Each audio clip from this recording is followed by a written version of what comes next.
முன்னாள் முதலமைச்சர் வணக்கம். நன்றிங்க சார். எப்படி இருக்கீங்க? நல்லா இருக்குங்க சார். ஜெயலலிதா அம்மாவுடைய பிறந்தநாள் நிகழ்ச்சிய முடிச்சுட்டு வந்திருக்கீங்க. ஆ என்ன வேண்டிக்கிட்டீங்க உங்க இதய தெய்வத்துக்கிட்ட? சார், என்னை பொறுத்தவரையில் என்னுடைய மனசாட்சியை பொறுத்தவரையில் மாண்புமிகு அம்மா அவரிடம் தெய்வமாக நின்று இந்த இயக்கத்தை காப்பாற்றியவர்கள். இன்றைக்கு நாங்கள் தெய்வமாக வணங்கிக் கொண்டிருக்கிறோம்.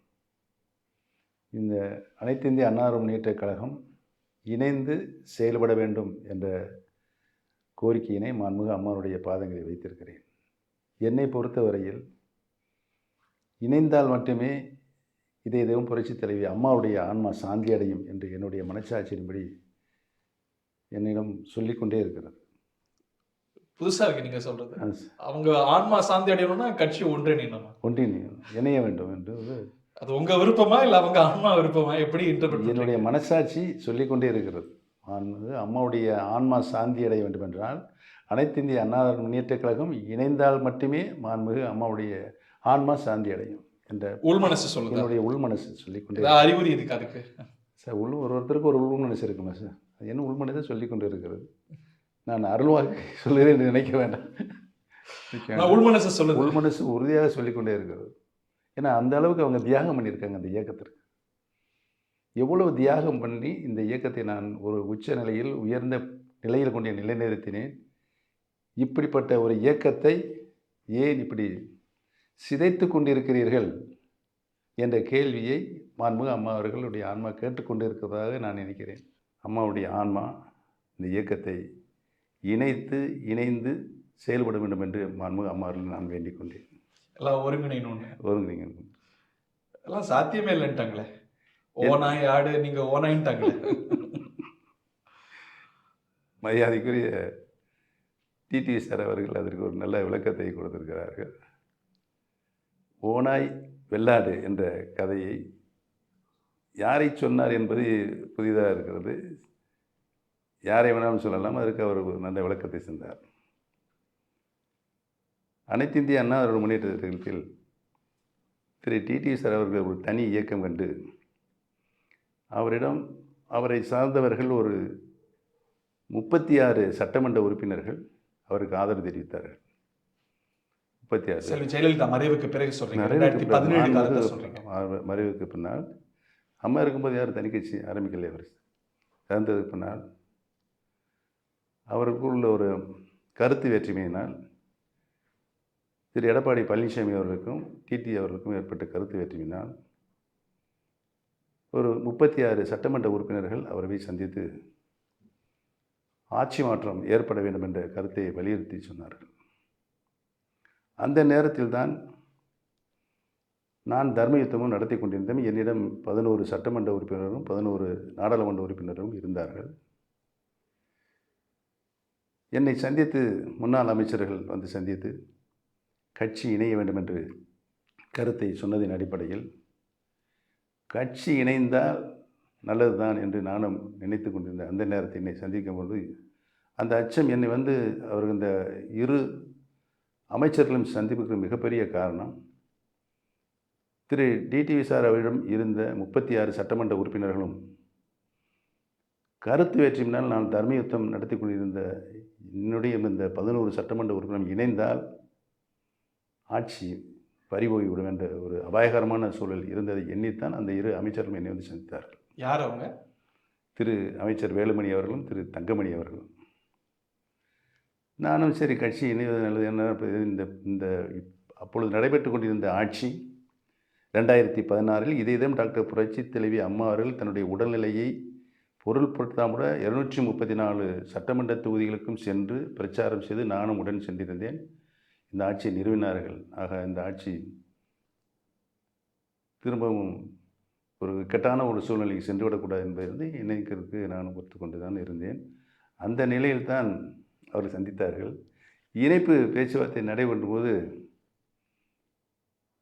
36 சட்டமன்ற உறுப்பினர் 18 சட்டமன்றம் ஆகிவிட்டார்கள். இணைய போது நம்ம சேஃபான இடத்துக்கு போயிடணும்னு சொல்லிட்டு அப்படி இருந்து அவர் நம்பிக்கையில்லா தீர்மானம் கொண்டு வந்தார். டிடி சார் நம்பிக்கையில்லா தீர்மானம் கொண்டு வந்தார். அந்த நம்பிக்கையில்லா தீர்மானத்தை நான் ஆதரித்திருந்தால், யார் டிடி சார் ஆதரித்திருந்தால், திரு பழனிசாமிக்கு அரசுக்கு எதிராக ஓட்டளித்திருந்தால் அன்றே கவிழ்ந்திருக்கும். நான் பழனிசாமி அவர்களுக்கு ஆதரவு வந்ததனால் 5 வாக்குகளில் தான் அன்றைக்கு இருந்த அரசு தப்பித்தது. அப்பொழுதெல்லாம் போனா யாரு வெள்ளாடு என்று அவருக்கு தெரியாதா?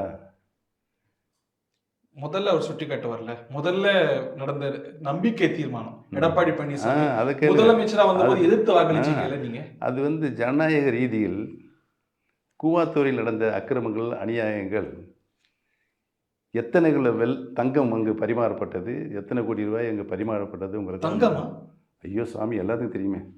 தெரியலையே எவ்வளவு கிலோ? உங்ககிட்ட காய்ப்பாங்களா? உங்ககிட்ட காய்ப்பாங்களா? தங்கமா? தங்கம் தான், தங்கம் தான், தங்கம் தான். அவர் வந்து போய் சேப்ப அங்கே தங்க மணல்லாம் கொடுத்தாங்களா?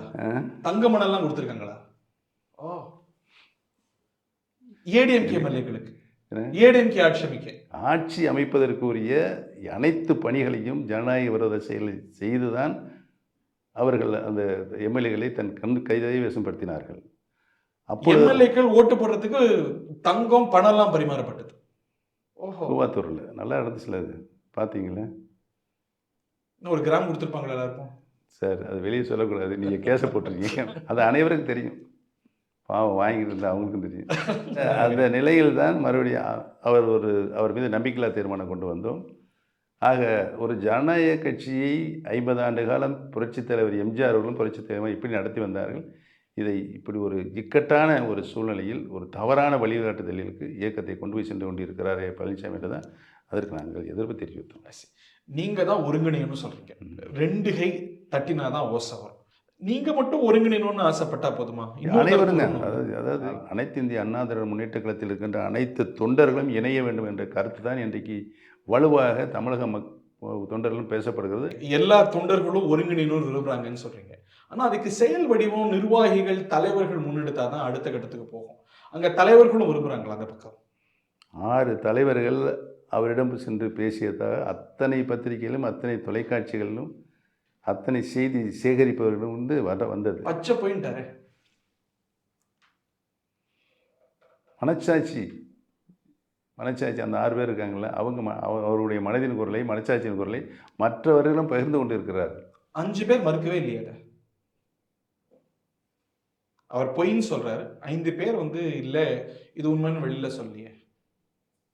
அது மனச்சாட்சி தான் தெரியும். ஒரு பேட்டியில செங்கோட்டையன் அங்கெல்லாம் பார்த்தது உண்மை அப்படிங்கிறார். அவர் போயிருக்காருல்ல, அந்த 6 பேரில் அவர் ஒருத்தர் தானே. அவர் ஒரு நீண்ட இன்றைக்கு இருக்கின்ற அனைத்து இந்திய அண்ணா முன்னேற்ற கழக தலைவர்களில் மிகவும் மூத்த தலைவர் காலத்தில் விசுவாசமானவர், பணியாற்றியவர், மாண்புமிகு அம்மாவுடைய காலத்திலும் பணியாற்றியவர், 23 ஆண்டுகள் மாவட்ட கழக செயலாளராக தலைமை கழக நிர்வாகியாக பணியாற்றியவர். மாண்புமிகு அம்மா அவர்கள் என்னிடமும் அவரிடமும் இணைந்து பணியாற்ற வேண்டும் என்று பல நேரங்களில் பணித்திருக்கிறார்கள். நாங்கள் இருவரும் இணைந்து பணியாற்றிய வாய்ப்புகள் நிறைய இருந்தது. சட்டமன்ற இணைந்து உங்களுக்குள்ள ஒரு கெமிஸ்ட்ரி இருக்கும். இல்லை, அம்மா வந்து எங்கள் 2 பேரையும் போய் சட்டமன்ற தேர்தல் வருது, நாடாளுமன்ற தேர்தல் வருது, அனைத்து சட்டமன்ற தொகுதியிலும் அனைத்து நாடாளுமன்ற தொகுதியிலும் பணியாற்றுங்கள் அப்படிங்கிறத சொன்னாங்க. நாங்கள் 2 பேரும் இணைந்தே பணியாற்றிருக்கோம். இப்பயும் இணைந்து பணியாற்றுறீங்களோ? இல்லை, இணைந்து பணியாற்ற வேண்டும் தான் என்னுடைய விருப்பம். அவருக்கும் அந்த விருப்பம் இருக்கும். அவருக்கு விருப்பம் இருக்குன்னு பத்திரிகையில் நிறைய செய்தி வந்து கொண்டு இருக்கிறது. உங்களுக்கு தொலைபேசியிலையும் செய்தி வருதோ? எனக்கு இல்லை, குழப்பத்தை உருவாக்க நான் நினைக்கவில்லை. ஏற்கனவே நிறைய குழப்பம் போயிட்டு இருக்கு. ஒரு வாரம் சூழ்நிலையான நீங்க கவனிச்சீங்களா? அவர்கிட்ட இந்த ஓனாய் ஆடு பத்தி கேட்டாங்க, அவர்கிட்ட நான் கருத்து சொல்ல மாட்டேன்ட்டார். அவர் பொதுவாக விதமான, அதாவது ஒரு மனிதனுடைய எண்ணங்களுக்கு செயல்களுக்கு மிகையாக எதையும் பேச மாட்டார். அவர் யாரையும் புண்படுத்தப்பட வேண்டும் என்று பேச மாட்டேன். நான் நல்லா தெரியும் எனக்கு அவர் அண்ணனை பற்றி. என்ன கொஞ்சம் அவருக்கு எது நடக்குது, நம்ம ஒத்துழைப்பு கொடுத்துட்டு போயிட்டே இருப்போம் அப்படிங்கிற எண்ணம் ரிபெல் பண்ண வேண்டாம் அப்படின்னு. ஆனால் ஒரு அதிருப்தி இருக்கும் உங்களுக்கு. ஏன்னா நீங்கள் அவரெல்லாம் நன்கு அறிவீங்க, அவரோட செயல்பாடு குறிப்பால் உங்களால் உணர முடியும். ஒரு அதிருப்தியில் இருக்காரா, இல்லை நாங்களாம் ரொம்ப ஜாஸ்தியாக மேக்னிஃபைங் லென்ஸ் வச்சு பார்க்கணும்? என்னை பொறுத்த வரையில் குறிப்பிட்ட ஒரு 2-3 பேரை தவிர அனைத்து இந்திய அண்ணா திராவிட முன்னேற்ற கழகத்தில் இருக்கின்ற அத்தனை பேரும் இணைய வேண்டும் தான் கருத்தில் இருக்கிறார்கள். அவங்ககிட்ட பழகிட்டு அவர்கள் சொன்ன கருத்தாக என்னிடம் சொல்லிக் கொண்டு இருக்கிறார்கள். இப்போ 2ஆம் கட்டத்திலேயோ 3ஆம் கட்டத்தில் இருக்காங்கல்ல, அவங்க வந்து சொல்லப்படுகின்ற கருத்தை கேட்டு அவரிடம் கேட்டவர்கள் எனக்கும் நண்பர்கள். அவர்கள் என்னிடம் வந்து சொல்லிக் கொண்டிருக்காரு. இப்போ எல்லாரும் சொல்லிட்டு இருக்காங்க. அவங்க எல்லாம் சேரணும்னு அங்க வலியுறுத்துறாங்க. ஆமாம், சேரணும் வலியுறுத்துறாங்க, எண்ணத்தில் இருக்கிறாங்க. அவங்க உள்ள சொல்றாங்கன்னு சொல்றாங்க, பத்திரிகையில வருதுன்னு சொல்றீங்க. ம். ஆனா யாரும் வெளியில சொல்ல மாட்டேங்கிறாங்களே. சொல்ல வேண்டிய இடம், அழுத்தங்கள் கொடுக்க வேண்டிய இடம் கட்சி ஃபோரம். வெளியில பத்திரிகையில கூட சொல்ல வேண்டாம். அங்க கட்சி ஃபோரம் பொதுக்குழுலயோ, மாவட்ட கூட்டங்கள்லயோ சொல்லப்பட்டிருக்கலாம், என்னை சந்தித்ததை நீங்கள் வெளியே சொல்லக்கூடாது ஓ அப்படிங்கிற ஒரு நிர்பந்தம் இருக்கலாம். தெரியாதுல்ல நம்மளுக்கு. வலியுறுத்தினதை வெளியில சொல்லாதீங்கன்னு பொதுச் செயலாளர் சொல்லியிருப்பாங்க. அது தெரியல. அது என்ன அவங்கவுங்க மனசாட்சி தானே சார். எவ்வளவோ பேர் விரும்பலாம். ஆனா ஒருத்தர் விரும்பாம இந்த ஒருங்கிணைவே சாத்தியமில்லை. கட்சி பொதுச் செயலாளர் எடப்பாடி பழனிசாமி நினைக்காம ஒருங்கிணைவே சாத்தியமில்லை. அதுதானே யதார்த்தம். நீங்க விரும்பலாம், அந்த கட்சியில எல்லாரும் விரும்பலாம், அந்த 2-3 பேர் கூட விரும்பலாம். பொதுமக்கள் சொல்ல ஆரம்பிச்சிட்டாங்க, பத்திரிகைகளும் எழுத ஆரம்பிச்சிட்டாங்க, தொலைக்காட்சியிலுடைய சகோதரர்களும் அதை பதிவு பண்றாங்க. அவர் ஒருத்தர் மட்டும் தானே இந்த பிரச்சனை பண்ணிக்கிட்டு இருக்காரு. ஆனா அவர் மாறாம நிலைமை மாறாதுல்ல. அந்த நிலைமை உறுதியாக மாறும். எப்படி அவர் மனசு எப்படி என்று சொன்னால், ஒற்றை தலைமை இரட்டை தலைமை வேண்டும் என்று சொன்னவர்களே பழனிசாமி தரப்பினர் தான் இணையும் போது. அவர் தான் இரட்டை தலைமை கொண்டு வரணுங்கிறாரா? அவர் அதாவது வந்து இன்றைக்கு ஆண்டு கொண்டிருக்கிறார் முதலமைச்சர். அவர் முதலமைச்சராக இருக்க வேண்டும், நீங்கள் கட்சியினுடைய பொறுப்புகளை தலைமை பொறுப்பிலிருந்து பணியாற்றுங்கள் என்று தான் முடிவு செய்யப்பட்டது முதலில். அந்த முடிவு அடுத்த முடிவை சொல்லியாச்சு. தொண்டர்கள் சந்தோஷமாயிட்டாங்க. சரி, ஆட்சி நீடிக்குது, கட்சி ஒருத்தர் பொறுப்பு, ஆட்சி ஒருத்தர் பொறுப்புன்னு சொல்லி 12 மணிக்கு வந்து தான் சொல்கிறாங்க. இந்த புது சிஸ்டத்தை வந்து சொன்னதை வந்து ஒருங்கிணைப்பாளர் நீங்கள், அவர் வந்து முதலமைச்சர், இணை ஒருங்கிணைப்பாளர் அவர் போடணும் அப்படின்னு சொல்கிறாங்க. என்னென்னு எனக்கு ஒரு சரி இது குழப்பம் ஏற்படுத்திருக்கு சொல்கிறாங்க. வந்து சிந்திச்சு பரவாயில்ல, ஏன்னா அடுத்த நாளுக்கள்லேருந்து இணைகிறது முடிவு எல்லாம் தமிழ்நாடு ஃபுல்லாக போயிடுச்சு, தொண்டர்லாம் மகிழ்ச்சி ஆகிட்டாங்க. அப்படிமே சரி அப்படின்னு சொல்லிட்டோம். அப்புறம் திரும்ப 2 மணி நேரம் கழிச்சு 2 மணிக்கு மேலே 2 பேரும் கையெழுத்திட வேண்டும். ஏன் சார் ஒவ்வொரு ஒவ்வொரு கழகத்தினுடைய முடிவுகளையும் 2 பேரும் கையெழுத்திட்டு தான் முடிவு செய்ய வேண்டும் என்ற ஒரு புதிய சரத்தை கொண்டு வர்றாங்க. அதுக்கு முன்னாடி உங்கள்கிட்ட பேசணுங்க, கட்சிக்கு நீங்க ஒருங்கிணைப்பாளர். ஆமா, ஒற்றை தலைமை பொதுச் செயலாளருக்கு பதிலாக ஒருங்கிணைப்பாளர். பொதுச் செயலாளருடைய எல்லா உரிமைகளும் ஒருங்கிணைப்பாளர். ஆட்சிக்கு அவர் தான். ஆனா வந்து சேரும் போது இந்த கண்டிஷன் சப்ளை மாதிரி இதெல்லாம் வருது. இது வருது. அப்படிங்கும்போது அந்த நேரத்தில் நான் வந்து ஏதாவது ஒரு இதை எப்படி நடைமுறைக்கு ஒத்து வராது, அந்த ஒத்துக்கொள்ளாமல் வெளிநடப்பு மறுத்திருந்தானா பன்னீர்செல்வம் இணையத்துக்கு வந்து குறுக்கிட இருக்காரு, அவர் செய்யலை அப்படிங்கிற ஒரு மிகப்பெரிய பழி என் மேலே வறுமை சொல்லி அது அந்த பாவத்தையும் செஞ்சதுன்னு தொலைச்சேன். அதனுடைய விளைவு 4.5 வருஷம் கட்சியினுடைய நடவடிக்கையில் அவர் எந்தவித ஒத்துழைப்பு கொடுக்கல. எனக்கு மாண்புமிகு அம்மா அவர்களால் ஏற்பட்டிருந்த ஒரு பொதுமக்களிடம் ஏற்பட்டிருந்த பாப்புலாரிட்டியை அதை குறைக்க எனக்கு செஞ்சானே அவருக்கு இருந்துச்சு. இதுக்கு மேலே எப்படி ஒருத்தர் ஒத்துழைப்பு கொடுக்க முடியும்? 4.5 வருஷம் நீங்க அக்செப்ட் பண்ணிக்காம விட்டுட்டீங்களோ? லீடர்ஷிப் அப்படிங்கிறது தன்னை நிறுவுறது தானே. இல்லை சார், நீங்க வந்து ரொம்ப விட்டு கொடுத்து ஒரு கூட்டு தலைமையை நம்ம ஏற்படுத்திக்கிட்டோம். கூட்டு தலைமையில் ஒருங்கிணைப்பாளர் நானாக இருக்கிறேன். நானே ஒரு பிரச்சனையை வந்து பொதுகரமாக எடுத்து வெளியே சொல்லி அதை கட்சியினுடைய ஒருமைப்பாட்டுக்கு ஒற்றுமைக்கு குந்தகம் ஏற்பட்டுவிடக்கூடாது, அது வரலாற்றில் மிகப்பெரிய பதிவாக வரும், தவறான பதிவாக நினைத்து தான் நான் அனைத்துக்கும் உங்களை அக்செப்ட் பண்ணிக்கிறது தானே தலைமை பண்பு. அது வந்து உங்களுடைய உரிமையை வாங்கிக்கிறது தானே தலைமை. இல்லை அந்த நேரத்தில் எது செஞ்சாலும் பிரச்சனை வந்துடும். என்ன அனுமானம் பண்ணேன் கண்டிப்பாக. ஏன்னாண்டா அது ஆட்சி அதிகாரத்தில் அவர் இருக்கார். நம்ம என்னதே சொன்னாலும் கேட்கக்கூடிய மனநிலைகள் அவர் இல்லை. அப்படித்தான் போய்கிட்டு சகிச்சு தான் போய்கிட்டு இருந்தேன், வேறு வழி இல்லைன்னு சொல்லி. ஒரு சகிப்புத்தன்மை இல்லாத ஒரு தலைவராக முதலமைச்சராக அவர் பணியில் இருந்தால் நான் அதுக்கு முழு ஒத்துழைப்பு கொடுக்க வேண்டிய கட்டாய சூழ்நிலை இருந்தது சார். அன்னைக்கு கூட இன்னைக்கு அவர் பவர்ஃபுல்லாக இருக்கார் சார். அவர் ஒத்துக்காம இந்த ஒருங்கிணைப்பு எப்படி சார் பவர்ஃபுல்? என்ன சார், ஒரு சர்வாதிகாரியை பவர்ஃபுல் நாடு ஜனநாயகத்தை ஒத்துக்கிட்டா அது என்ன இருக்காரு சொல்லுங்க. பொதுக்குழு பார்த்தீங்களா? பொதுக்குழுவாக நடந்தது. அதில் அங்கே பொதுக்குழு என்ன மாதிரி தீர்மானம் நிறைவேற்றினா பார்த்தீங்களா? நிரந்தர பொதுச் செயலாளர் ரத்து செய்யப்படுகிறது, பொதுச் செயலாளர் வந்து ஒருத்தர் தேர்ந்தெடுக்கிறாங்க. இது மாண்புமிகு அம்மாவர்களுக்கு செய்கிற அவமரியாதை இல்லையா? ஒரு சாதாரண தொண்டன் கூட பொதுச் செயலாளர் பதவிக்கு போட்டிக்கிற சூழ்நிலை புரட்சித் தலைவர் எம்ஜிஆர் அவர்கள் உருவாக்கினார்கள். விதி 45 படி எந்த விதியெல்லாம் மாற்றிக்க, ஆனால் இப்போ 45 விதியை மாற்றக்கூடாது, திருத்தம் செய்யக்கூடாது, ரத்து செய்யக்கூடாதுன்னு அந்த விதியிலே இருக்குது சரத்து. 10 தலைமை கழகத்தினுடைய நிர்வாகிகள் முன்மொழிய வேண்டும். எதற்கு? பொதுச் செயலாளர் போட்டியிடுகின்றவர்கள் 10 தலைமை கழக நிர்வாகிகள் முன்மொழிய வேண்டும், 10 பேர் வழிமொழிய வேண்டும். போட்டியிடுவதற்கு 5 வருட காலம் தலைமை கழக நிர்வாகிகள் யார் போட்டியிட முடியும்? விட்டாதார், மிராஸ்தார், கோடிக்கணக்கான போய் பணங்களை வைத்திருக்கிறது தான் போட்டியிட முடியும். ஏன்னா அந்த பழக்கத்தை கொண்டு வந்துட்டாங்களே கூவத்தூர்லேருந்து. யார் போட்டியிட முடியும் சொல்லுங்கள்? நீங்களும் விதி மாற்றத்துக்கு துணை போயிருக்கீங்க தானே, ஒருங்கிணைப்பாளரை எப்படி தேர்வானீங்க? பொதுக்குழு செயற்குழு உறுப்பினர்களால் தானே, அடிப்பட்ட தொண்டர்களால்? இல்லை அது ஒத்துக்கொள்ளப்பட்டது, அனைவராலும் ஒத்துக்கொள்ளப்பட்டது. அதாவது வந்து நிரந்தர பொதுச்செயலாளர் மாண்புமிகு அம்மாவர் தான் என்ற அந்த பதவியை அவருக்கு ஆற்றிய பணிகளுக்கு கழகத்தை பதவிக்கு உச்சபட்ச பதவியான அவருக்கு நிரந்தர பொதுச்செயலாளர் பதவியை கொடுத்துட்றோம். அதாவது அந்த அந்தஸ்தை, உயரிய அந்தஸ்தை. அதற்கு மாற்றாகத்தான் ஒருங்கிணைப்பாளர் இணைப்பாளர் பதவி உருவாக்கப்பட்டது. அதுதான் அப்பொழுது நடந்த நிதர்சன உண்மை. மாற்றம் இருந்தா கூட அதுதான் தலைமை பதவி. எம்ஜிஆர் என்ன கருதுற, தலைமை பதவிக்கு நேரடியா தேர்தல் வரணும். ஆமா ஆமா. ஆனா அது நீங்க வந்து பொதுக்குழு செயற்குழு உறுப்பினர்கள் உங்களுக்கு அது தற்காலிகமாக அந்த செயற்குழு அந்த பொதுக்குழு இது தற்காலிகமாக பின்பு முடிந்த பின்னால் தேர்தல் மூலமாக தேர்வு செய்யப்பட வேண்டும் என்ற விதியும் அதில் சேர்க்கப்பட்டது. இன்னொரு டெவலப்மெண்ட், நீங்க தொடர்ந்து சட்ட ரீதியா தோல்விகளை சந்திச்சு வந்தீங்க. ஒரு சின்ன ரெஸ்பெக்ட் போல உயர்நீதிமன்ற எலெக்ஷன் கமிஷனை விசாரிக்க சொல்லுது. அதுல ஒரு நம்பிக்கை இருக்கா உங்களுக்கு? எலெக்ஷன் கமிஷனை விசாரிக்கலாம் அப்படின்னு கோர்ட் சொல்லியிருக்கு. கோர்ட் அவங்களாவே அதை கையில் எடுத்துக்கொண்டு இந்த இரட்டை இலை சின்னம் யாருக்கு இருந்தது தேர்தல் இந்திய தேர்தலை விசாரித்து முடிவு சொல்லட்டும், அதுல ஒரு நம்பிக்கை அப்படின்னு சொல்லப்பட்டது. உங்களுக்கு புது நம்பிக்கை வந்திருக்கு அதுல? அதுல புது நம்பிக்கை இருக்கு. என்ன நம்பிக்கை? இது போன்ற புரட்சி தலைவர் எம்ஜிஆர் அவர்களால் வகுக்கப்பட்ட சட்ட விதிகளின்படி கழகம் அத்தனை நிகழ்வுகளிலும் நடைபெற்றிருக்கிறதா இல்லையா என்ற முடிவு சொல்லப்படுகின்ற உயரிய தீர்ப்பு பணி இன்னைக்கு சிவில் சூட்டில் இருக்குது. சிவில் சூட்லேருந்து எதிர்பார்க்குறீங்களா? தேர்தல் ஆணையத்திலேருந்து ஏதாவது எதிர்பார்க்க? தேர்தல் ஆணையத்திலையும் இருக்கிறது, அவர்களுக்கும் அதிகாரம் இருக்கிறது. அவர்களும் விசாரித்து சட்ட விதிப்படி அனைத்து இந்திய அண்ணா திராவிட முன்னேற்றத்தினுடைய சட்ட விதிப்படி ஒவ்வொரு தேர்தலும் நடைபெற்றிருக்கிறதா, பொறுப்பாளர் நியமனம் செய்யப்பட்டிருக்கிறதா என்பதெல்லாம் பார்த்து அவர்களுக்கும் அதிகாரம் இருக்கிறது, உயர் நீதிமன்றத்துக்கும் அதிகாரம் இருக்கிறது. தேர்தல் ஆணையம் வழக்கமாக யார்கிட்ட எம்எல்ஏ எம்பி நிர்வாகிகள்லாம் கூட இருக்காங்கன்னு பார்க்கும், சாதிக்கலி ஜட்ஜ்மெண்ட்டை பார்க்கும். அவங்களுக்கு அதெல்லாம் மாறி சார், அந்தந்த காலத்துக்கு மாறி. இப்போ மும்பை கோர்ட்டில் வந்து கழகத்தினுடைய அடிப்படை உறுப்பினர்களால் இந்த கழகம் எப்படி உருவாக்கப்பட்டது, சட்ட விதி எப்படி உருவாக்கப்பட்டது, விதியை பார்க்குங்கிறீங்க? கண்டிப்பாக விதியை பார்த்து கொடுத்துருக்காங்க அடுத்த வார ஜட்ஜ்மெண்ட்லாம். ஒரு சிலர் இது வந்து ரெட்டையில முடங்குமோ அப்படின்லாம் பேச ஆரம்பிச்சிருக்காங்க. அது வந்து யார் தவறுங்கிறது மக்களுக்கே முடிவு எடுக்கும். வாய்ப்பு இருக்குன்னு கருதுங்க?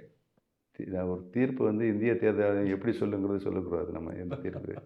ஆனால் எங்கள் பக்கம் நியாயம் இருக்கிறது, தர்மம் இருக்கிறது. தர்மம் வெல்லும். விதியை மாற்றிருக்காங்க, விதியை ரத்து பண்ணியிருக்காங்க. பொதுச்செயலாளர் நிரந்தர பொதுச்செயலாளர் மாண்புமிகு அம்மாதான்றதை ரத்து பண்ணியிருக்கிறாங்க.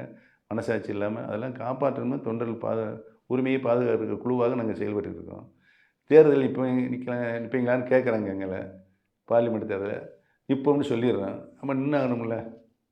ஆக பரிச்சாத்தமாக அந்த தேர்தலில் பார்லிமெண்ட் தேர்தலில் ஒரு தொகுதியில் நிற்போம் என்று முடிவெடுக்கப்பட்டது.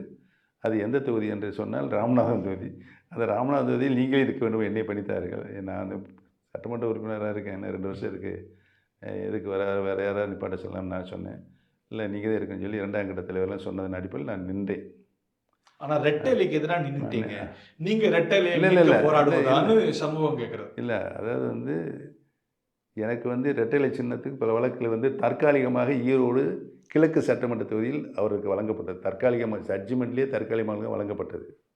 அப்போ அவர்கிட்ட அந்த ரெட்டலை சின்னம் இருக்குது.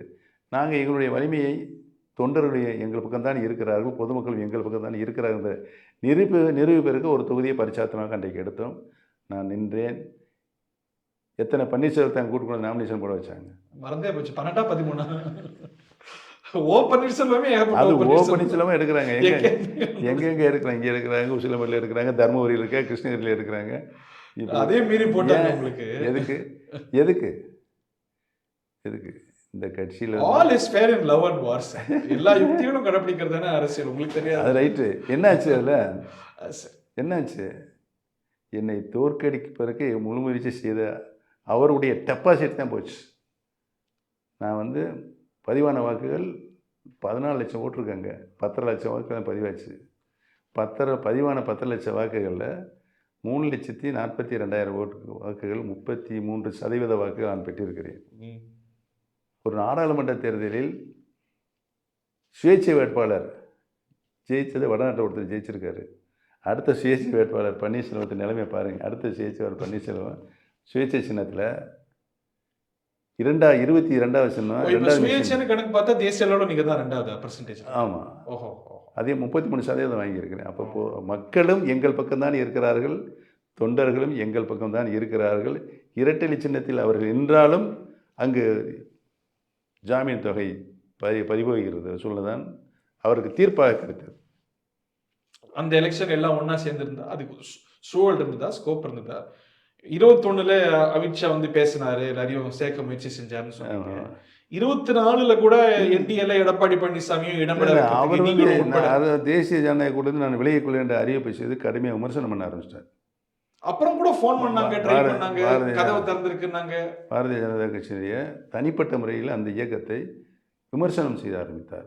4.5 ஆண்டு காலம் அனைத்து இந்திய அண்ணா முன்னேற்ற கழகத்தினுடைய ஆட்சி நிறைவாக எந்தவித இடர்பாடுகளுக்கும் இல்லாத ஆட்சி செய்ய முடிந்தது என்று சொன்னால் பாரதிய ஜனதா கட்சியுடைய ஆதரவு இருந்ததுனால்தான். அப்படியா? ஆமாம், எல்லா திட்டங்களும் கொண்டே அனுமதி. 11 மெடிக்கல் காலேஜ் எங்கேயாவது கேள்விப்பட்டிருக்கீங்களா? இன்றைக்கி ஒரு 4 மாவட்டங்கள் இல்லாமல் பாக்கி எல்லா மாவட்டத்துலேயும் மெடிக்கல் காலேஜ். போய் நிதியை கட்டினா உடனே நிதி, அதுக்கு இடர்பாடே கிடையாது. அதில் ஸோ அவங்க இந்த ஆட்சி ஸ்மூத்தா நடக்கிறதுக்கு எல்லா உதவியும் செஞ்சாங்க. அரசியல் ரீதியாக ஆட்சி ரீதியா கூட்டணி தர்மத்தின்படியும் அரசியல் ரீதியாகவும் திரு நரேந்திர மோடிஜி அவர்கள் உறுதியாக நின்று அத்தனை ஆதரவு இருந்தார். நல்ல பல ஆலோசனைகளும் சொன்னார். உதாரணத்துக்கு இந்த மாதிரி இல்லை, நிறைய ஆலோசனை சொன்னார். தனிப்பட்ட முறையில் எங்களை அழைச்சு. இல்லை, ஏன் உறவு முறிஞ்சது அதிமுக பாஜக? அவர் தானே கேட்கணும். உங்க அனுமானம் என்ன? அவர் தானே பொதுச்செயலாளர் இருந்தார். உங்க அனுமானம் என்ன? எதனால? தவறான முடிவு. அது தவறான முடிவு சார். யார் தலைமை இருக்கக்கூடாது என்ற நிலையெல்லாம் மாறி எல்லாத்தையும் போட்டு கட்டிக்க விட்டுட்டு இப்போ எப்படி இதை கூடி நிலைநிறுத்துறது? இப்போ என்ன யாராலும் செய்ய முடியாத ஒரு சூழ்நிலை உருவாக்கி என்னதான் தீர்வுன்னு கருதுறீங்க? இப்போ வந்து அவர் ஒருங்கிணைக்கிறதுக்கு சம்மதிக்க மாட்டாரு, கேஸ்ல என்ன போகுதுன்னு தெரியாது, 2ஆம் கட்ட தலைவர் விரும்புறாங்கிறீங்க, தெரியல, அவர் சம்மதிக்க மாட்டார், எப்படி இணைவு சாத்தியம்? இப்போ எப்படி நிலைமை போயிட்டு இருக்குங்களா? எப்படி பொதுமக்கள் என்ன சொல்லிக்கிட்டு இருக்காங்க? அந்த ஆள் தான் இணைய மாட்டேன்னு சொல்லிட்டு இருக்க. இணைய அந்த ஆள் விட்டுட்டு மறுக்க எல்லாம் தொண்டரில் ஒன்று சேருங்க. யார் வருவா? தொண்டர்கள் தானே உருவானாங்க. எப்படி 2072 எப்படி உருவாச்சு? தலைவர்கள் முன்னெடுக்கணும்ல. 6 பேர் பேசுறாங்கிறீங்க, சிலர் சொல்றாங்கிறீங்க, வெளியில யாரும் எதுவும் சொல்றது இல்லையே. எல்லா பேரும் சொல்லியிருக்காங்க சார். உள்ளேயும் சொல்கிறாரு, வெளியும் சொல்கிறாங்க. பொதுமக்களே இன்றைக்கி சொல்ல ஆரம்பிச்சிட்டாங்க. எல்லா பேரும் நாங்கள் போகிறோம் வர்றோம், ஏர்போர்ட்டில் பார்க்குறாங்க, நிலையை பார்க்குறாங்க. எங்கள் இப்போ 2ஆம் கட்ட தலைவர்கள்லாம் உங்கள்கிட்ட பேசுகிறாங்களா? பேசினார்கள் யார் என்று சொல்ல முடியாது. பேசுகிறாங்க. உயர்மட்ட அளவில் இருக்கிறவங்க வரைக்கும் என்ன சொல்கிறாங்க? அவங்க பேர் கூட சொல்ல மாட்டாங்க. என்னை சொல்கிறோம், நாங்களும் போய் சொல்கிறோம், அதனால கேட்க மாட்டேங்கிறாரு. நாங்கள் என்னங்க செய்கிறது? ஆனால் பேசுகிறாங்க, இன்னும் தொடர்ந்து முயற்சி பண்ணுறாங்க. நீங்கள் சசிகலா எல்லாரும் உள்ள சார். அவர் தான் டெய்லி பேசும்போது ஒரு முற்றுப்புள்ளி வைக்கிறார்ல பிரஸில். அறிக்கை நேற்று ஒரு அறிக்கை பார்த்தீங்க, அந்த அறிக்கை அது அறிக்கை என்ன சார்? இது அவங்களுக்கு கொடுக்கக்கூடிய செய்தியோ? யாருக்கு சார்? இந்த 2ஆம் கட்ட தலைவர்கள்லாம் இப்படி யோசிக்க கூடாதுன்னு கொடுக்க செய்தியா? அவர்களுக்கு தான் முக்கியமான செய்தி அது. ஓஹோ, ஆமாம். உங்களுக்கு இல்லையா அது? எங்களுக்குலாம் கிடையாது. அவங்களுக்கு செய்தி எப்படி? நான் முடிவு எடுத்துட்டேன், அந்த முடிவுக்கு நீங்கள் உட்படணும். இது மாதிரி சர்வாதிகாரத்தின் உச்ச நிலை. இது எப்படி போய் சொல்கிறது? இதை யோசிக்காதீங்கன்னு உங்கள்கிட்ட சொல்கிறாரு. ஆமாம். ஓஹோ ஓஹோ. உங்கள்கிட்ட இன்னொரு எண்ணம் இருக்குது அவர்கிட்ட. என்ன? அதாவது இந்த வர்ற சட்டமன்ற தேர்தலில் ஒரு 30 பேரை நான் தேர்ந்தெடுத்து பழைய அமைச்சர்களை அவர்களை ஜெயிக்க வச்சு நான் மறுபடியும் எதிர்க்கட்சி தலைவராகிடுவேன், அது கேபினெட் அந்தஸ்து தானே அப்படின்னு சொல்லிட்டு இருக்காரு. இப்போ மறுபடியும் ஆட்சிக்கு தானே வர விரும்புகிறார் அவர். ஆட்சிக்கு எங்கே வர்றாரு? எப்படி வர முடியும்?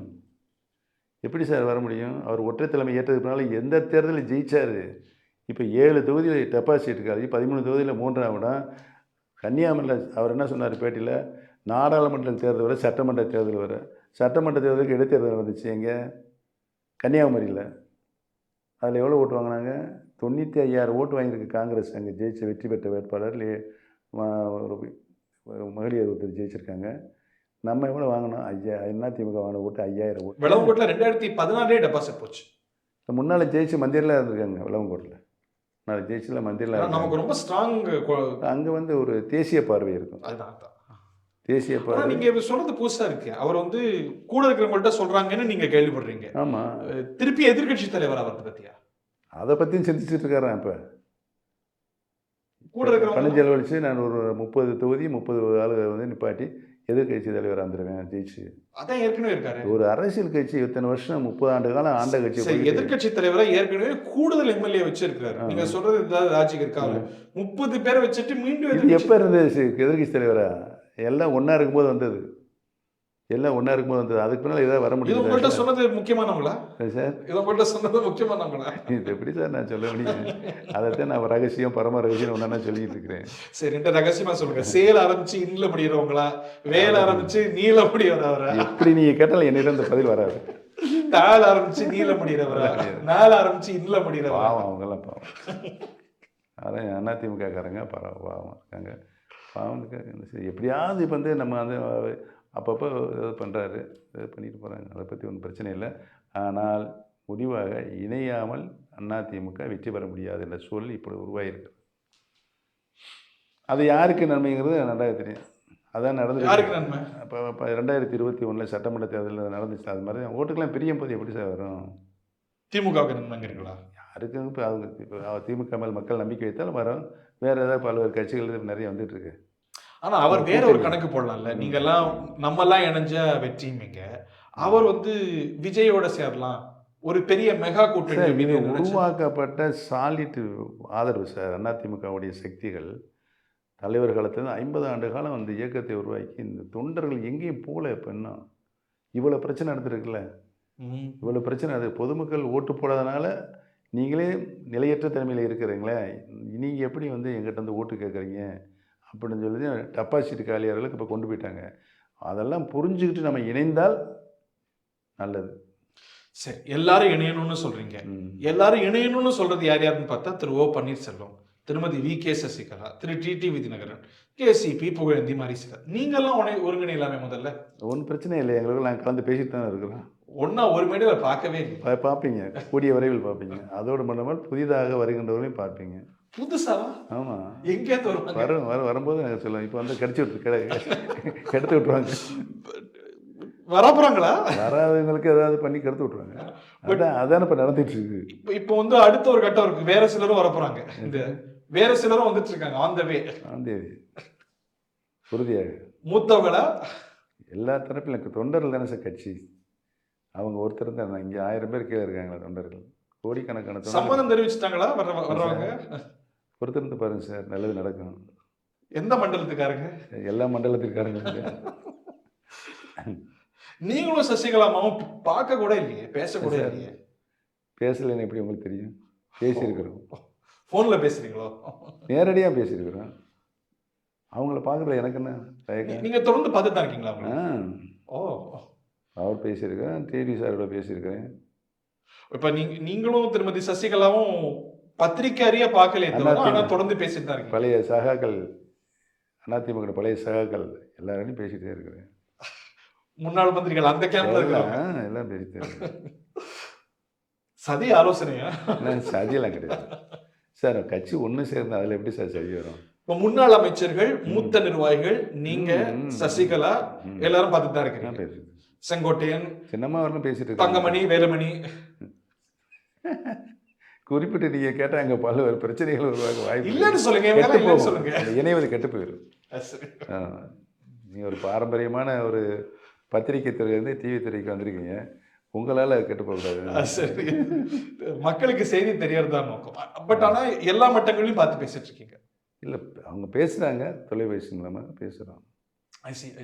ஆனால் டிடிவி சசிகலா கூட பார்த்துக்க மாட்டேங்கிறாங்க. அவங்களுக்குள்ள பிரச்சனை எல்லாம் பேசுகிறாங்களே, அது என்னன்னு தெரியல. ஆனால் பொது நன்மை கருதி கட்சி ஜெயிக்க வேண்டும், இயக்கம் வேண்டும், ஆட்சி வேண்டும் என்ற எண்ணங்கள் வருகின்ற பொழுது உறுதியாக அனைவரும் இணைந்து பணியாற்றக்கூடிய ஒரு நல்ல வாய்ப்பு எதிர்காலத்தில் பிரகாசமாக இருக்கும் என்று நம்புகிறேன். உங்களுக்கும் திருமதி சசிகலாவுக்கும் மாற்று கருத்து எவ்வளோ கருத்து பேர் இருந்தாலும் மீண்டும் அம்மாவுடைய ஆட்சியை நிலைநிறுத்த வேண்டும் என்ற எண்ணம் தான் எங்களிடம் இருக்கிறது. இந்த தீர்வு ஒன்று எல்லா தலைவர்களும் சேர்ந்து வந்தா உண்டு, அதுக்கு நம்ம நகர்வுகள் பார்க்கணும். இன்னொன்று எலெக்ஷன் கமிஷன்ல உங்க நிலைகள்லாம் மாறுபட்டிருக்கு. நீங்க ஒருங்கிணைப்பாளர் பதவியை கொண்டு வரணுங்கிறீங்க, அவங்க நான் பொதுச் செயலாளர் அப்படிங்கிறாங்க. இப்படி முரண்பட்ட நிலை தானே எடுக்கிறீங்க, அதுல என்ன தீர்வு வரும்? இல்லை, உட்கார்ந்து பேசின எல்லாம் தீர்வுக்கு வரும். ஜனநாயக முறைப்படி கட்சி இயங்க வேண்டும். கருத்து வேறுபாடு வருவதற்கு ஏதாவது இடையூறாக இருக்கின்ற பதவியில் இருந்தால் அதை வழிகாட்டுவதற்கு வழிகாட்டு குழுதல் ஒன்று ஏற்படுத்தணும். அது எப்படி செயல்பட்டுச்சுன்னு உங்களுக்கு நல்லாவே தெரியும். நீங்க வேண்டான்னு கருத்து சொல்றாங்கல்ல அதிமுகல. அவங்க வந்து வைக்கக்கூடிய லாஜிக் என்னன்னா, ஓபிஎஸ் தனியா வரமாட்டார். பிஜேபியை கூட்டிட்டு வருவார். பிஜேபி இன்ட்ரெஸ்ட் தான் அவர் வலியுறுத்துவார் அப்படின்னு. அவங்க வந்து வைக்கக்கூடிய லாஜிக். எதிர்காலத்தில் அது நடக்கும், இது நடக்கும், அப்படி நடக்கும், இப்படி நடக்கும் அனுமானம் யாரும் சொல்ல முடியாது அது சார். சரி. ம். பிஜேபி கூட்டணி அல்லாத அதிமுக ஓபிஎஸ்க்கு ஏற்படும். என்ன சார்? பிஜேபி கூட்டணி அல்லாத அதிமுக. இல்லை, அது என்ன சார் அந்த கருத்தில் எப்படின்னா இப்போ முன்னக்கூட்டி நான் சொல்ல முடியல. இந்தியாவை இன்றைக்கு பல்வேறு மொழிவாரி மாநிலங்கள் பிரிக்கப்பட்டு பல்வேறு மொழிகள் பேசக்கூடிய மாநிலங்கள் அனைத்தையும் ஒரு குடையின் கீழ் ஆண்டு கொண்டிருக்கிறார். ஒரு தடவை இல்லை, 3 தடவை இன்றைக்கு 3ஆம் முறையாக ஆளுகின்ற பொறுப்பை 140 கோடி ஜனத்தொகை கொண்ட மிகப்பெரிய ஜனதை கொண்ட நாடு, மிகப்பெரிய வாக்காளர்களை கொண்ட நாடு மீண்டும் 3ஆம் முறையாக பாரதிய ஜனதா கட்சி ஆட்சி படத்தில் மீண்டும் வர வேண்டும் என்று வாக்களித்திருக்கிறார் என்று சொன்னால் அவர்கள் மீது நம்பிக்கை வைத்து தானே வாக்களித்திருக்கிறார்கள் அத்தனை மக்களும். தமிழகத்தில் அந்த நம்பிக்கை இல்லையே. தமிழகத்தில் நாடு முழுக்க பார்க்கிறோம். தமிழகத்தில் இங்கே வந்து ஒரு கூட்டணி அமையலை. அந்த கூட்டணிக்கு என்ன செஞ்சு விட்டு போனார்? அதிமுக கூட்டணி இருந்திருந்தால் உறுதியாக இங்கே வெற்றி பெற்று பார்க்க முடியும். அதிமுக பாஜக கூட்டணி அவர் வந்து உதறி போயிட்டார். என்ன காரணம்னு தெரியல. ஒருவேளை சந்திரபாபு நாயுடு மாதிரி எல்லாத்துக்கும் மூல காரணம் கொடநாடு சார். கொடநாடு. ஓஹோ. கொடநாடு கொள்ளை தொடர் கொலை. இதுக்கும் அதுக்கும் என்ன சார் சம்பந்தம்? சம்பந்தம் இல்லையாமல சார். அது இன்னும் இந்த 5 வருஷம் கிடக்குது. மாண்புமிகு முதலமைச்சர் என்ன சொன்னார் தேர்தல் பிரச்சாரத்தில்? நான் ஆட்சிக்கு வந்தால் 90 நாட்களில் கொடநாடில் நடைபெற்ற குற்றவாளிகளை கண்டுபிடித்து குற்றவாளி கொண்டு நிறுத்தி தண்டனை பெற்று தருவேன்னு சொன்னாரா இல்லையா? செஞ்சாரா? செய்யலையே. அதனால அவர் தான் கேட்கணும். அதை வச்சு மிரட்டுறாங்கறீங்களா? அது தெரியாது சார். ஆண்டவனுக்கு இல்ல கொடநாட்டியும் இந்த எலெக்ஷன் பெர்ஃபார்மன்ஸ் சார் ஒரு வழக்கு இப்போ உடனே வழக்குகள் வந்து பதியப்படுகிறது. குற்றவாளி தேடுறாங்க, கண்டுபிடிச்சிடுறாங்க, தண்டனை பெற்று கொடுக்குறாங்க. ஏன் இன்னும் அது முடியல? அம்மா வாழ்ந்த இல்லம் அந்த கொடநாட்டில் அங்கே உள்ள நுழையிறதுக்கு யாருக்கு தைரியம் இருக்கு சார்? திமுக வந்து நடவடிக்கை எடுக்கும்போது அதுக்கு எதிராக தரையில் உட்காந்து போராட்டம் பண்ணுவார் சார். நீங்க ஆமாம், அதுக்கு எதிராக போராட்டம் பண்ணீங்க சார். நீங்க எந்ததுக்கு? சட்டமன்றத்து வாசல்ல இது வந்து அரசியல் நோக்கத்தோட பழிவாங்க நோக்கத்தோட பண்றாங்கன்னு நீங்க எதிர்த்து போராட்டம் பண்ணீங்க. இல்லை, அந்த சூழ்நிலைகள் வேறு. அதுக்கு நான் காரணம் சொல்லிடுறேன், உங்களுக்கு ஒன்றும் பிரச்சனை இல்லை. இந்த நாங்களே கொடநாடு வழக்கை துரிதப்படுத்தி விசாரணை செய்து தண்டனை பெற்று தர வேண்டும் என்று தமிழ்நாடு முழுவதும் தொண்டர்கள் பாதுகாக்கின்ற குழு நாங்கள் ஆர்ப்பாட்டம் நடத்தினோம், எல்லா மாவட்டத்திலையும். இப்போ ஏடிஎம்கே கூட்டணி எல்லாம் பேசுறீங்க. ஆமாம், கொடநாடு கனெக்ட் பண்றீங்க. அது என்ன எனக்கு என்ன மாதிரி மரமண்டைக்கு விளங்குற மாதிரி சாமி உங்க நீங்கள் ரொம்ப ஜீனியஸ், அறிவாளி. எப்படினாலும் கொக்கியை போட்டு என்கிட்ட பதிலை பெறலாம்னு நினைக்கிறீங்க. மக்கள் கேள்வி கேட்டுக்கிறேங்க சார், அதற்கு விடை அவ்வளோதான். அடுத்த சப்ஜெக்ட்டுக்கு போங்க. நீங்க விரும்புவதனால விஜய் பத்தி பேசுவோமா? விஜயோட அரசியல் சரிங்க. அரசியல் கட்சி இயங்குவதற்கு யாருக்கும் உரிமை இருக்கிறது. அவரோட நீங்க டீல் பண்ணிருக்கீங்கல்ல. அவர் தரப்போட 2011 செல்வி ஜெயலலிதா அனுப்பி போய் பார்த்தல பேசியிருக்கிறீங்க. அந்த இயக்கத்தோட பணியாற்ற வாய்ப்பு உங்களுக்கு. அவரை சந்திப்பதற்கு நாங்கள் சென்றோம். அவர் வெளியே ஒரு படப்பிடிப்பில் இருக்கின்ற ஒரு சூழல் இருந்தது. அவருடைய தந்தையார் திரு சந்திரசேகர் அவர்களை நாங்கள் சந்தித்து பேசினோம். அவர் அம்மா அவர்கள் சொன்னதை அவரிடம் சொன்னோம். அவருடைய ஆதரவை பெறுவதற்காக நாங்கள் சென்றோம். நானும் செங்கோட்டையன் போனோம். கரெக்டாக வச்சுருக்கீங்க. நீங்களும் எங்களை அன்பாக வரவேற்றாங்க. நல்ல காஃபி டீவெல்லாம் கொடுத்தாங்க, சாப்பிட்டோம். நான் அம்மா சொல்கிறத நான் வந்து என் சன்கிட்ட கலந்து பேசிட்டு சொல்கிறாங்க அப்படி சொன்னாங்க. அந்த தேர்தலில் வந்து அவங்க வந்து சரி வாய்ஸ் கொடுக்கறதுக்கு அவர் எஸ்எஸ்சி வாய்ஸ் கொடுத்தாரு. ஆனால் விஜய் வரல. ஏதோ பல காரணங்கள் இருக்கலாம். அவங்க மனசில் என்ன இருக்குன்னு தெரியாதுல்ல. இன்னைக்கு அவர் அரசியலுக்கே வந்துட்டாரு. அரசியலுக்கு வந்துட்டாரு. நான் சொன்னேன் வரவேற்குன்னு சொல்லிட்டேன் நான் ஏற்கனவே. எடப்பாடி பழனிசாமி கூட்டணிக்கு வரவேற்பார் போலவே, according to some information. AIADMK ஒரு மேஸ் ஹீரோவான விஜய் 2 பேரும் சேர்ந்தா அது ஒரு பலமான கூட்டணியா பார்க்க மாட்டீங்க. இந்த பிரச்சனையில் அருமை சகோதரர் திரு விஜய் அவர்கள் நல்ல முடிவு எடுப்பார்கள். அவருடைய நிறுத்தி நிதானத்தோடு தான் அவர் வந்து அவருடைய செயல்பாடுகள்லாம் இருக்கிறது என்பதை நான் கூர்ந்து கவனித்துக் கொண்டு இருக்கின்றேன்.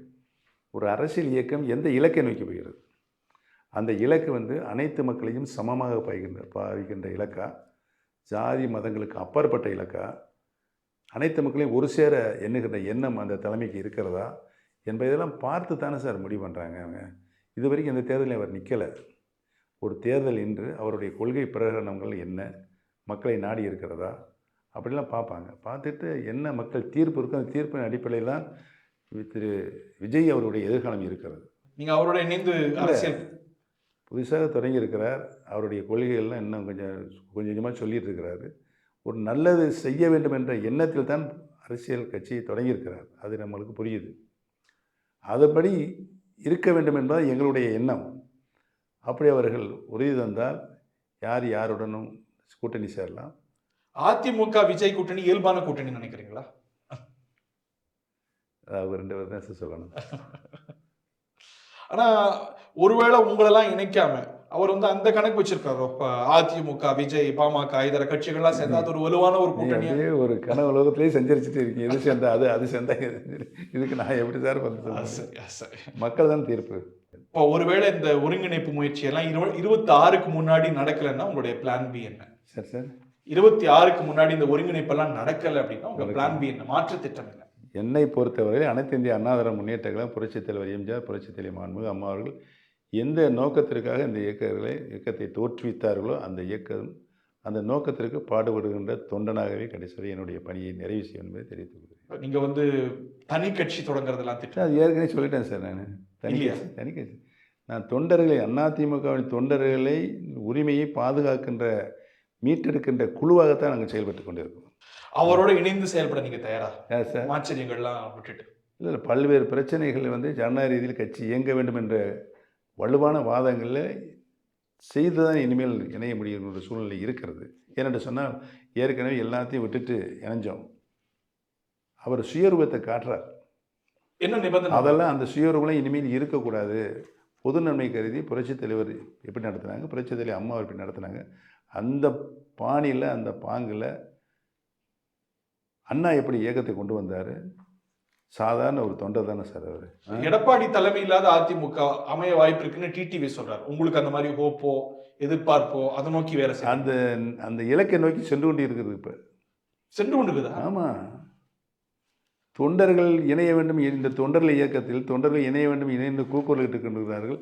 நான் இணைய மாட்டேன் என்று சொன்னால் அப்புறம் என்ன முடிவு எடுப்பாங்க தொண்டர்கள்? எங்கே எப்போ முடிவு? இந்த தேர்தலில் காமிச்சிட்டாங்களா சார்? அனைத்து தேர்தலையும் காமிச்சிட்டாங்க. யாருமே ஒருங்கிணைந்து தேர்தல் பணி ஆற்றவில்லை. தேர்தல் பணி ஆற்றினாங்களா சட்டமன்ற நாடாளுமன்றத்தில்? யார் என்ன மனச்சாட்சியை வெறுத்து பண்ண முடியல. இப்படி வந்து ஒரு தலைமை வந்து முடிவெடுத்து தவறான பாதையில் சென்று கொண்டு இருக்குது, ஜனநாயக செஞ்சு கொண்டு யாரும் ஓட்டு போடல, மக்கள் ஓட்டு போடல. திராவிட முன்னேற்ற கழக ஆட்சி எப்படி மதிப்பிடுறீங்க? கிட்டத்தட்ட 4 ஆண்டுகளை நிறைவு செய்து திராவிட முன்னேற்ற கழகத்தில் ஆட்சி பல்வேறு தேர்தல் காலங்களில் தந்த வாக்குறுதிகள் நிறைவேற்றப்படவில்லை என்பதினை நான் தினந்தோறும் ஒரு நாளைக்கு மினிமம் 1 இல்லாட்டி 2 இல்லாட்டி 3 அறிக்கை போய்கிட்டே இருக்குது. ஆனால் நீங்கள் அவங்க மேலே சாஃப்டாக இருக்கீங்கிற பிரச்சனை வேறு இருக்கு உங்கள் மேலே சார். நான் தெருவில் சண்டையாக சார் போட முடியும், நேச்சர் அது இல்லை, என்ஜாய் பண்ண முடியும். தலைவர்களை வந்து எங்கே பார்த்தாலும் நேராக பார்த்தாலும் சட்டமன்றத்தில் பார்த்தாலும் பல்வேறு நிகழ்வுகள் பார்த்தாலும் எங்களுக்கும் 1000 கருத்து வேறுபாடுகள் கொள்கை முரண்பாடுகள் இருந்தாலும் வணக்கம் சொல்வதுதான் தமிழருடைய பண்பாடு. அதை நான் செய்கிறேன். வணக்கம் சொல்லி தானே சார் தர்மயுத்தம் வந்தது. பார்த்தார்கள் சிரித்தார்கள். உங்க மேல 2 விமர்சனம் இருக்கு. ஒருத்தர் நீங்க திமுக பி டீம்ங்கறாங்க, இன்னொருத்தர் ரொம்ப வலுவா வந்து நீங்க பிஜேபி பி டீம். பிஜேபியோட அஜெண்டாவை தான் செயல்படுத்துறீங்க. யாரோட?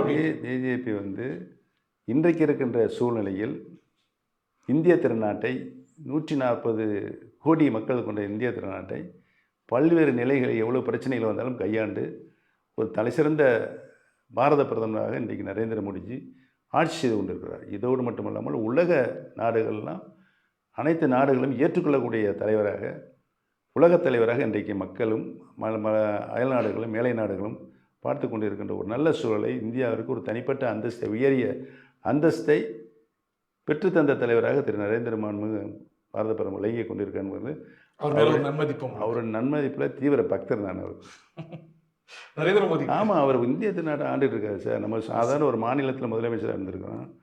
அவர் எந்த மாதிரி ஒரு ஆக்டிவிட்டீஸ், அவருடைய ஆக்டிவிட்டீஸ் எப்படி மோடியா லேடியான்னு கேட்ட இயக்கம் சார். தேர்தல் பிரச்சாரத்தில் வரதில்ல ஒரு சில வார்த்தைகளுக்கெல்லாம் நம்ம பதில் சொல்ல முடியும். அம்மா அவர்களும் அவர்களும் நான் பண்ணித்திருக்கேன். வாஜ்பாய் காலத்திலேயே அம்மாவோடு நான் டெல்லி மீட்டிங் சென்று இருக்கிறேன். இவர் கூட்டத்திலையும் நரேந்திர மோடி சார் இருக்கும்போது சென்று இருக்கிறேன். அவர் வந்து ஏற்கனவே உங்களை இணைச்சு வச்சார். இப்ப இன்னமும் இணையணும்னு அவங்க விரும்புறாங்களா? அவங்க என்ன என்னவா இருக்கு? பாரதிய ஜனதா கட்சியை பொறுத்தவரை அனைத்து இந்திய அண்ணா திராவிட இருக்கிறது பிரிந்து கிடக்கிற சக்திகள் பிரிந்து இருந்தவர்கள் அனைவரும் ஒருங்கிணைந்து இந்த இயக்கத்தை மீண்டும் வலுவான இயக்கமாக உருமாற்ற வேண்டும் என்ற எண்ணத்தில் இருக்கிறார்கள் என்பது எனக்கு நல்லா இன்னமும் இருக்கிறாங்க. இன்னும் இருக்கிறாங்க, அனைவரும் இருக்கிறாங்க. 21ல முயற்சி செஞ்சாங்க, 24ல முயற்சி செஞ்சாங்க, 26ல கைகூடுமா? முயல்வாங்களா? கைகூடணும் தான் எங்களுடைய எண்ணம். நான் சந்திக்கும் போது கூட சொல்லலாம் என்று இருக்கிறேன். திரு பாரத பிரதமரிடம் அமித்ஷா சாரும் நட்டாஜி அவரும் சொல்லலாம் என்று இருக்கிறேன். ஸோ அவங்க முயற்சி தொடருது, எல்லாரும் ஒன்று சேரணும் அப்படிங்கிற. சொல்கிறேன். திரு அண்ணாமலை மாநில தலைவர் அண்ணாமலை அவர் திரு அண்ணாமலை அவரும் சொல்லியிருக்கிறேன். ஒரு முயற்சி செஞ்சு கட்சி இணைஞ்சி அமைச்சு. அவங்க யார் நம்மளை இணைக்கிறதுங்கிற கேள்வி அவங்க எழுப்பாங்க. இன்னொரு கட்சி, நம்ம வேற கட்சி. இல்லை அதாவது அதிமுகவுடைய தலைவர்கள் மீது அன்பும் கொண்டு பாராட்டி நெருங்கிய தொடர்பு இருந்தவர்கள் அவர்கள். இந்த இயக்கம் நன்றாக நடக்க வேண்டும் என்று எண்ணுகிறவர்கள் அவர்கள் முயற்சி அந்த தப்பு இல்லை சார். நான் சில தலைவர்கள் பேர் சொல்றேன். அவங்களுக்கு உங்களோட பப்ளிக் மெசேஜ், உங்களுடைய பழைய நண்பர் எடப்பாடி பழனிசாமி அவர்கள்ட்டேருந்து ஆரம்பிப்போம். அவருக்கு உங்களோட பப்ளிக் மெசேஜ் என்ன? பழைய நண்பர் பொது நண்பர் இல்லை, அவர் நண்பர். அவர் இன்னும் நண்பரா? ஆமாம், இன்னும் நட்பு இருக்கு. அவர் நல்ல மனுஷனுங்க, அவர் ரொம்ப நல்ல மனுஷர். நேற்று கூட அறிக்கை பார்த்தீங்களா? எப்படி ஒரு பண்பான அறிக்கை விட்டுருக்காரு பார்த்தீங்களா? அவருக்கு என்ன மெசேஜ் சொல்லுவீங்க? யாருக்கு? ஒரு இந்த நாள்ல, இந்த நன்னாள்ல என்ன பப்ளிக் மெசேஜ்? இருந்தாலும் வாழ்க. திரு கே செங்கோட்டையனுக்கு என்ன சார்? திரு கே செங்கோட்டையன் அவர் வந்து கட்சியில் ஒரு பிடிமானம் இல்லை இருக்கு சார். வெற்றியை 9 முறை சட்டமன்ற தேர்தல் எதிர்நோக்கி 7 முறை ஜெயிச்சிருக்கார் தொடர்ந்து. யாருக்கு? அவருக்கு. திரு செங்கோட்டையனுக்கு உங்களோட மெசேஜ் என்ன? செங்கோட்டையனுக்கு நான் தெய்வத்தில் வேண்டிகிட்டு இருக்கேன். செங்கோட்டையனுடைய உயர்ந்த பண்பு, அவர் அரசியல் பாதை நன்றாக அமைய வேண்டும் என்று என்னுடைய வாழ்த்துக்களை அண்ணன் செங்கோட்டையனுக்கு தெரிவித்துக் கொள்கிறேன். திரு வேலுமணி அவர்களுக்கு என்ன மெசேஜ்? அவருக்கும் அதுதான். என்னை பொறுத்த யாரும் இல்லை. எடப்பாடிக்கிட்டே சொல்கிறேன் சார், எடப்பாடியே சொல்கிறேன். திரு தங்கமணி அவர்களுக்கு என்ன மெசேஜ்? தங்கமணிக்கு அனைத்து இந்திய அண்ணா திராவிட முன்னேற்ற கழகத்தில் இருக்கின்ற எடப்பாடி உள்பட அனைத்து தலைவர்களுக்கும் என்னுடைய வாழ்த்துக்கள். உங்களுக்கும் வாழ்த்துக்கள். ரொம்ப நன்றி முன்னாள் முதலமைச்சர். தேங்க்யூ.